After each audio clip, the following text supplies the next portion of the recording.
On attendait de voir ce que vaudrait cette marche meeting des structures de défense des acquis de l'insurrection populaire. Et le moins que l'on puisse dire est que le défi de la mobilisation a été relevé.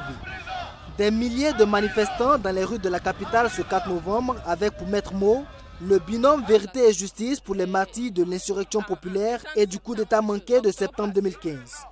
Il y a eu l'insurrection et jusqu'à là, on a trouvé que tous ceux qui ont été, les coupables ne sont pas punis jusque-là. Donc nous sommes sortis pour marcher, pour réclamer justice. Le gouvernement doit faire passer à l'action. Voilà, ils sont venus pour ça, ils nous ont promis la justice, ils nous ont promis de mettre tous les pilleurs, les deniers publics en prison. Et jusqu'à aujourd'hui, ces libertés provisoires n'ont pas fini. Ils font semblant de faire quelque chose, ils font rien de bon. 3 années après l'insurrection populaire, les dossiers de crimes de sang et de crimes économiques piétinent toujours selon ces manifestants qui estiment que leurs espoirs ont été trahis. Partis de la place de la Nation en direction de l'ancienne Assemblée nationale en ruine, où un message d'espoir est livré. Honneur au vaillant et glorieux peuple burkinabé.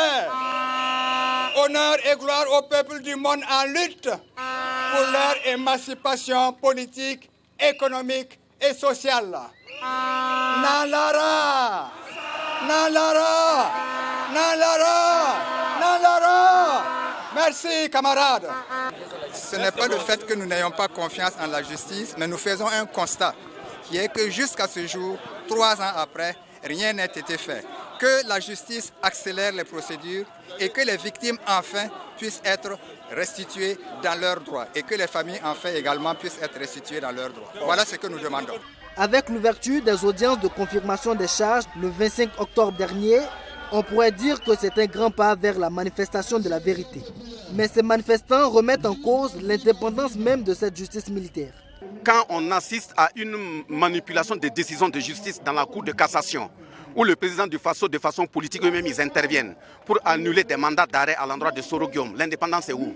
Quand on permet à des généraux d'être nommés à des postes d'ambassade par la présidence du Faso, tout en sachant qu'ils doivent être impliqués dans des crimes économiques, des crimes de sang, l'indépendance de la justice se trouve où? Donc pour nous, la question de l'indépendance de la justice émanera de la mobilisation et de la vigilance du peuple. Il faut qu'on reste solidaire et mobilisé et pousser jusqu'à ce qu'il y ait véritablement justice. Les leaders syndicaux s'insurgent également contre toute tentative de remise en cause des libertés d'expression et de manifestation. Le cas Pascal Zaïda est selon eux un signe prémonitoire. Le MBDHP, le mouvement burkinabé des droits de l'homme et des peuples, appelle à la libération de Pascal Zaïda. C'est parfois des presses, aussi les réseaux sociaux.